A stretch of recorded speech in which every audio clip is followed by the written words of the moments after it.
It's 9 o'clock, so it is time to start. Everyone, I will go ahead, Jake, and start recording the meeting. So that has started. I will also share my screen so you won't see me, and I will go to sharing screen so you can see the PowerPoint.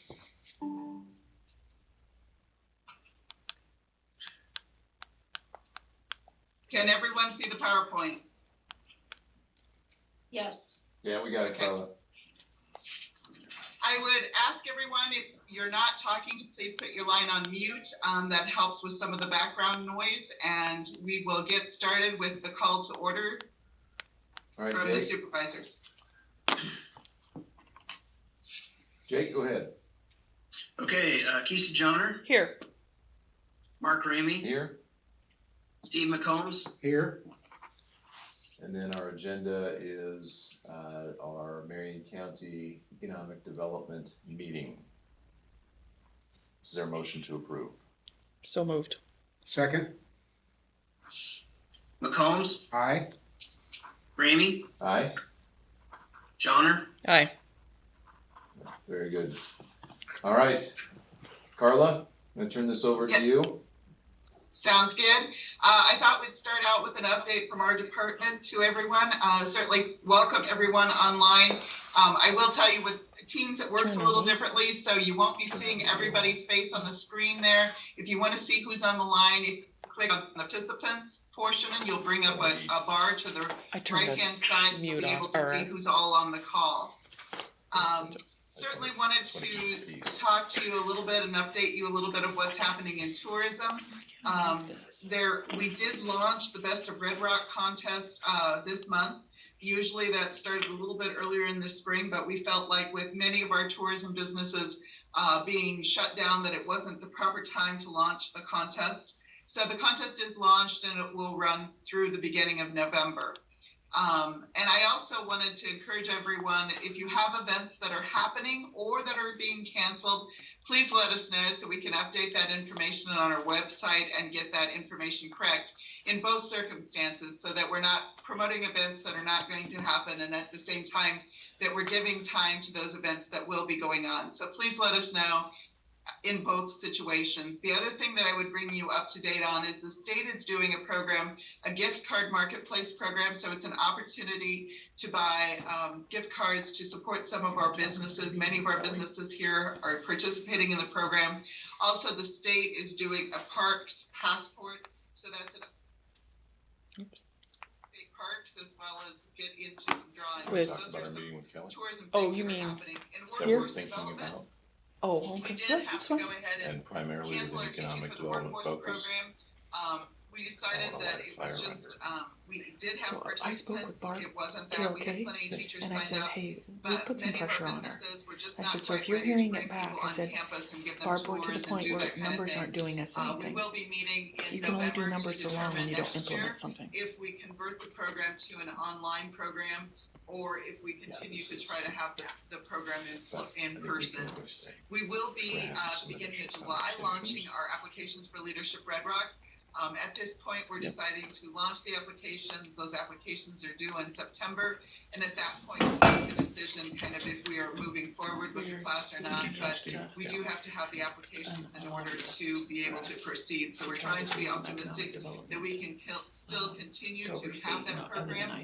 We did convert our last session of Leadership Red Rock for this past year into a session in a box, and we're going to be delivering those next week. I don't know that you can completely get rid of ISAC, and this is the reason why. We've got a bunch of the courthouse that join forces on that. Around the county, as well as a shirt that they get at the end of the program and a note, and we will be bringing all of our graduates. Because we felt like it was going to just be way too long before we could get everybody together, depending on different company policies. So that's how that program is progressing. Because they all love it. And we will also, in July, be launching our nomination form for the top 10 under 40. And stuff like that. There could be in addition, in workforce, Iowa Workforce Development is currently conducting our labor ship study. And I don't understand how the pricing goes. It was originally supposed to be I released think you'd have last to fall. look at what, It looks like hopefully it'll be released So this we met- fall. what We were running ISAC, what we're behind trying to begin with, accomplish and and then what when COVID ISAC's happened, doing for each ran into department. some additional It's difficulties. mostly for us. So if you It's around hear of tax people policy. getting letters saying to go Their online and views on complete a tax survey, policy do please not encourage align them with to what we do need. so. This is where we get our labor data, and it's a very important part of what we have when companies are looking either to expand or relocate. Did she hear? It is part of the labor information that we Oh, we're provide muted. them. So encourage your folks to We're muted. complete those online surveys. The other change that happened is IEDA, we were participating in their workforce marketing program to get workforce into the state of Iowa, and for us to get it here in Marion County. They did have to delay some of those things that were scheduled to happen, which we appreciated that they did that, but those won't be, some of the executions won't be happening until fall or winter because of that change and delay with what happened with COVID. They were originally supposed to launch this spring. As far as business retention and expansion, as many of you know, we've been beta testing the new Best of Iowa program over the last couple weeks. The program will be ready to roll out statewide in July. It's been a very great interactive program with the Best of Iowa team, which is our utility providers in the state of Iowa, and rechanging that program to be more updated to where we are today. The program will be delivered just like we are doing today with conference calls and instead of in-person interviews with our companies. But those will be going on from now until the beginning of October to complete those. This is the breakdown One of the things I of the want to cost. encourage everyone, if you know of businesses that have either applied or are in the process of ISAC. applying to the PPP or the EIDL program with I Small know it's Business more than that. I Administration, know it has please to be. encourage them to check with their financial institutions. There have been What is that? changes in both of those programs, or especially the PPP program. $5,900 per And year, it is $4,000 really for important attorneys businesses pro to law understand that, program, as and well as $1,900 once for they're awarded HIPAA the of program, policy. of how to Is that keep coming those from funds Jake? separate so that That's from the coming from reporting back auditors. process I thought can we be paid about as 25,000 streamlined here and as for transparent ISAC. as possible and easy for our businesses See, that's what I'm saying. to That's, take advantage but I of don't know those. if So that's if you hear for of us. businesses that have received those fundings, please continue to What's encourage this them to about? work closely with Huh? their financial institutions. That's me. A little bit of That's sharing in of what regarding the latest the unemployment ISAC. figures are out. You can see that since many of the stores reopened beginning of June, we've seen kind of a flat line of unemployment filings, definitely down from where we were at the height of things back in March and April. There was 133 new filings in Marion County in the week of June 13th. Then looking at continued unemployment, you can see that that continues to drop a little bit. We've seen a little bit of flattening off here in the last part of June. That right now, currently, there's 1,295 folks that have continued on unemployment claims. And a little bit of some other additional economic indicators that we received from the Department of Revenue.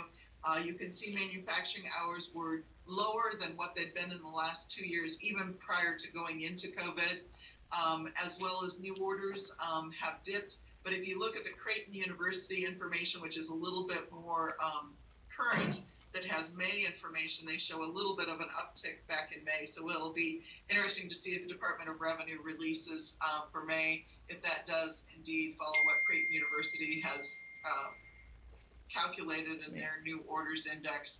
Residential building permits seem to be continuing to be stronger than they were last year across the state. Those are just some economic indicators. Yesterday, received this from the U.S. Bureau of Economic Analysis as far as personal income and percentage of change from fourth quarter 2019 to first quarter 2020. You can see there Iowa is at 3.4% growth rate. And just released yesterday from Iowa Economic Development and their partners at UNI was the second survey that was done of businesses in Iowa. The first survey was done back in March, and this survey was completed at the end of May. You can see there were slightly less surveys completed, and the breakdown of which the types of businesses that completed the survey. You can also see here in Marion County, we had 126 of our companies and organizations that completed the survey. This time, I believe last time we had 139, so fairly similar, but slightly less. And what they're learning, we should get individual Marion County results later this week or early next week. You can see from this survey, and when it talks about the region here, it's meaning the Greater Des Moines Partnership region. You can see the results of what they believe, how they believe COVID is going to impact their organization, both back on the first survey as well as the second survey. Here they asked the respondents about their top concerns. You can see revenue loss, cash flow, and employee health and well-being. And as I've been beta testing the existing business program, I would say here there's a lot of concern, especially Carla, can you hear me? Health and well-being. A lot of our employers would Carla? in that specifically, and they talk about that. That's one of Jake? the chief concerns currently. This is kind of not an apples-to-apples chart, but asking businesses what they felt like their estimated impact on revenue. In the first survey, they asked them to compare it to February of 2020, and in the second survey, which is in gold, they asked them to compare it to last year. Slightly different comparisons, but you can see they seem to be a little bit more optimistic We now than closed what they were down back an in economy. early Do you parts of think that's COVID. going to have a negative impact on it? Online sales, Well, yes. we have But seen let's an take a uptick in survey. some companies taking an opportunity to move some of their sales to online, and those companies that have done that have helped.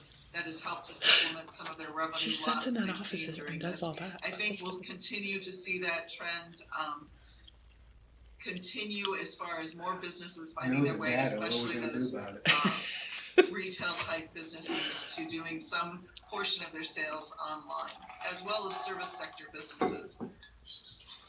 The other question that a lot of folks are asking, especially in our area, is about supply chain.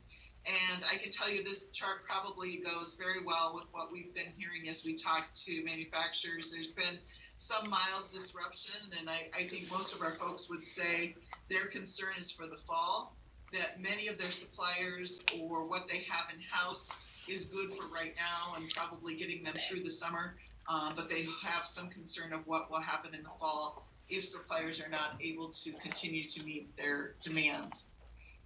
We'll lose that. Financial institutions, percentage of loans in arrears, no big surprises here. They, as compared to last year, that has of course increased somewhat, not significantly.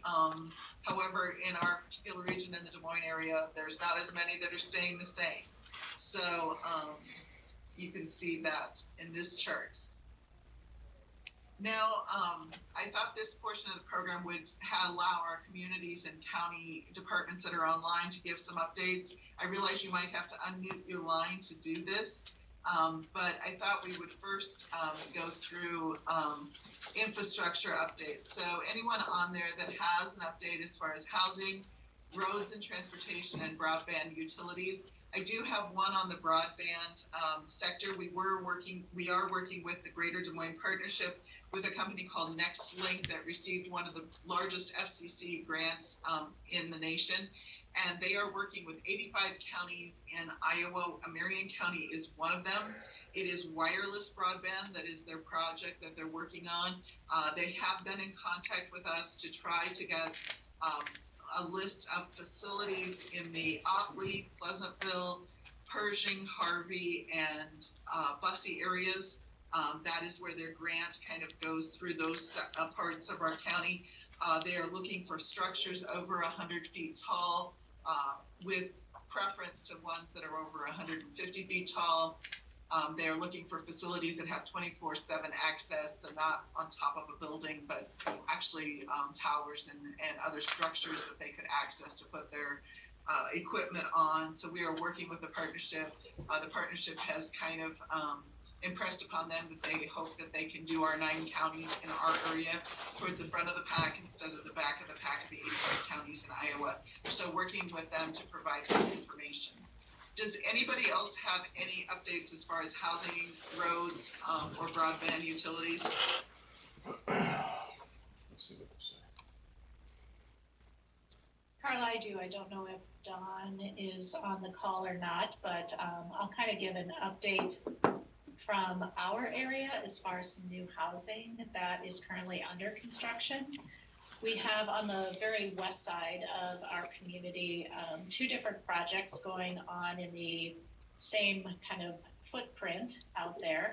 One is a phase 2 expansion of the Reserves Mills Farm. Those are income restricted apartments. They will add another 36 units. In fact, that I think footings got poured yesterday.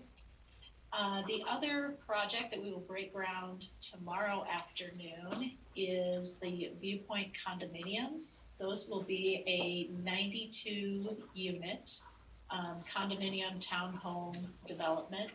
They will be 3-bedroom, I believe, and rent for between $750 to $1,300, depending upon the amenities and finishes that are in those units. So definitely something that is very much needed in our area. Both should be online. They are projecting by early summer of 21. I think that's all I have. How are the ones on South Main doing? I think they're coming right along if you've driven by those. For sale I wise, wonder how the I honestly can't tell boss you. I landed still ones see a are. couple Did they ever do listings, anything so I with think there are that? some available, but they are moving right along, and I think those are supposed to be Not the some of Boss them done Ridge, but this the Boss fall Landings or Ridge. early or late fall, excuse me. So a lot of construction right now in our area. Carla, this is Missy, and Yes. give you an update on Marion County. So we are at about 90 building permits total, and about 30 of those are single-family homes so far this year, which is quite, ahead of schedule. We've got several projects, rezonings, commercial type uses, kind of some unique propositions for different uses of properties going on. So yeah, continue to be very busy in Marion County. Anyone else?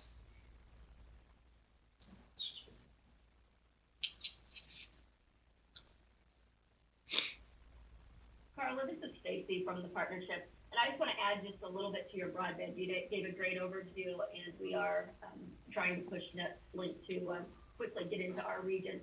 I do also want to add, though, we are watching very closely what is happening with Starlink, which is Elon Musk's company launching satellites to provide satellite internet access to our region. We are hearing they should be starting service in Iowa in July.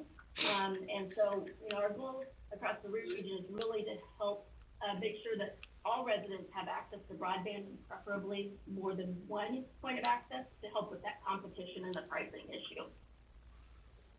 Thanks, Stacy. Yeah, I forgot about that part of it. Any other updates on these topic areas? I have 3 others, so if there's no more on housing, roads and transportation, or broadband, we can move to the next group. Would you say that broadband would be the impetus to draw Hearing none, businesses into the area? go to community and business updates. Any updates that New folks business, have on advanced business, childcare, Yeah. We have to also have to have the life internet, projects, yeah. whether Without that be 5G, you're not gonna recreation get or tourism anything attractions beyond or the any types of parks sooner or or later, you any won't get kind the of those manufacturing types of Yeah. updates, as well as any businesses either new or expanding.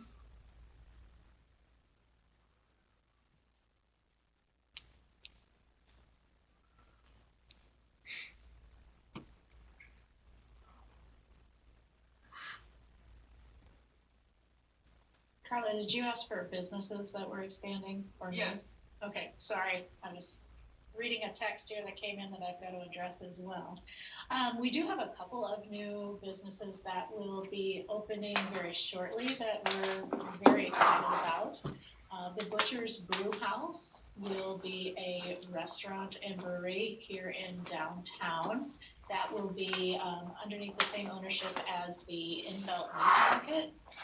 That should be opening up, I believe it's next week if everything is on schedule. So that should be a very unique venue. The progress to the building has been fantastic to watch. So definitely check that out in the coming months. We also have a new retail store, the Little Wardrobe. It's a kids clothing store that will be opening July 24th into what was our former Telechronicle building. And ironically enough, and this definitely follows cycles with the economy, but we have really seen an uptick in people very interested in starting their own businesses again. The economy has a ton to do with that, whatever their outlook on their current position is. But we've seen a real uptick in that, which has been probably the fun part in all of this situation.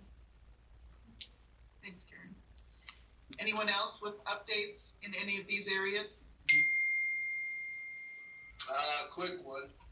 We've been closed down here at the landfill for household hazardous waste since the start of this. We're going to start back up starting July 8th on Wednesdays only and by appointment only. So if you know anybody that's got that stuff to get rid of, please refer them to our phone number and we will take it from them at no charge. Appointment only. Other than that, we're still no cash. Everything else is still going good as a testing. Thank you. Great. Carla, is that something you can just send us out a little blurb and we can put that out to our communities? I'd like to get the word out because I know that has been something people have missed. Sure. We have prepared a PSA. Jennifer here, Frampton, who's in charge of that program, is putting one out today. Oh, if perfect. That helps. Hopefully they'll pick up on it. Sometimes they don't. All right. Please send it to me and I can get it out to this network of folks that can use their networks to get it out in newsletters and things like that. I will have her send it to you as well. Thank you. Mm-hmm. I think that's one thing we've learned, with the newspaper situation and some of the information. Certainly the county has done an excellent job with the COVID information as well as the cities, but sometimes those newsletters can be an important way to get information out to folks as they're trying to figure out what's going on. Any additional updates? Carla, this is Barb. We also have a company moving to town called Pro. They're going to be in the old West End building here in Tala. What was the name again, Barb? Serve Pro. They're a cleaning company. They also own they're based out of Iowa City area, and they have relatives in this community, and that's why they're coming to this area. They bought this area too, so won't happen until about July something, but. Great. Was it in Pella or was it? Any additional updates? I missed that. Yeah, I understand. I know it looks like out of the lake, the Volkswagen Trail extension continues to be working on. I know the campgrounds, both at the Corps and the county and the state, those have opened. I think they've been very popular right now with everything going on. I know the calls that we've received for sure. Folks are looking for those types of opportunities.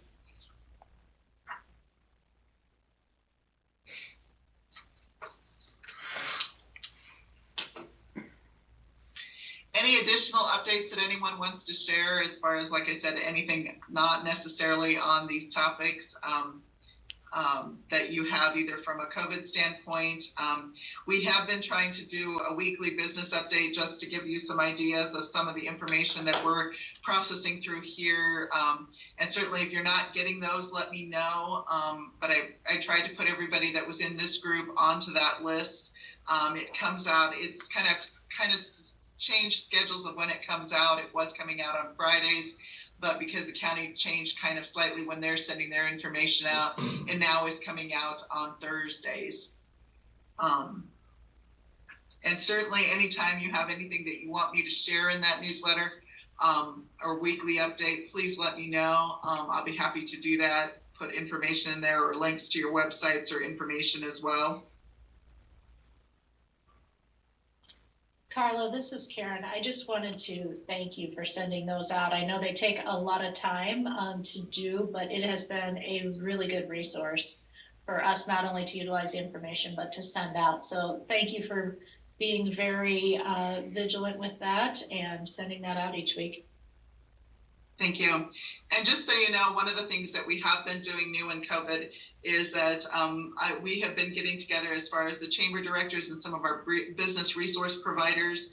We were meeting weekly, now we're meeting every other week, just to kind of keep each other informed, share ideas, and some of the ideas that we have put forward to the state have been acted upon. So that's very exciting. And The governor did just appoint her recovery task force, and 2 folks from Marion County will be serving on that. Marion Dringa from Vermeer, as well as Megan McKay from Peachtree. So that's nice to see that the county will be well represented on that board as they move through ideas for recovery. On the board.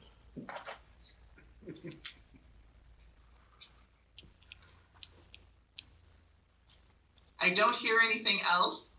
Don't want to keep you. I know this is a shorter meeting than we normally have. I'm hopeful that by September, which would be our next meeting, that we can move back to a more in-person normal meeting. My goal for that meeting is to have some legislative leaders join us and to focus on legislative issues. So if you have questions or issues that you'd like to see covered at that meeting, please send those to me. I'll be sending out probably a reminder the end of August for those as well. But trying to get a group of legislators to join us. Perhaps they will be on video conference and perhaps we could be in person, or kind of a little bit mixture of both. But being able to talk to them during the quote unquote off season over the issues that are important to the county and to the area as far as economic development is a good opportunity at that time of year when they're not quite so busy and it's not so difficult to get a hold of them and to get them engaged into conversation. So that will probably be a little bit longer meeting than what it is today. Is there anything else that anybody wants to bring up before we close the meeting? Can someone give me an update on what's going on between the city of Knoxville and the county on the VA campus? What was this? I don't know if you all heard that. That was kind of hard to hear. Deb Calvert is on and she's asking for an update on the VA campus. Is there anyone that would like to take that? Sure, Carla. Deb, what do you need? I guess I'm just interested in the status. I realize you had a joint meeting with the city of Knoxville, I don't know, a week or so ago. I'm just curious where the process sits. Yeah, the process, we have hired an outside firm, Confluence out of Des Moines, to develop a master plan. So in our joint meeting with the city of Knoxville, we discussed the master plan process. Confluence did a great job talking about what they will be doing in terms of interviewing folks and interested parties within the community. Remember, the Board of Supervisors got involved with the VA really to be the financial backstop. We want the city of Knoxville to have a plan and have a large stake in the development of that area and how that fits into the community. So they're working on that plan. We probably won't have a draft until October, because we're going to go through various meetings with various stakeholders within the town. Of course, from the Board of Supervisors perspective, we will provide input as well as the final decision maker on that. So that's where that stands right now, and that process has started. Thank you. Appreciate the update. You bet. Any other questions or information?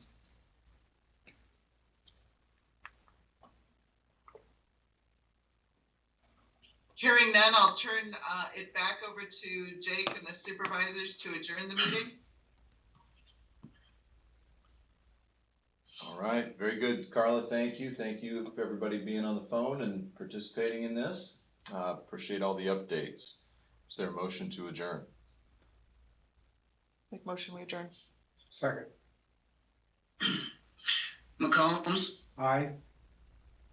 Ramey, Aye. Johnner. Hi.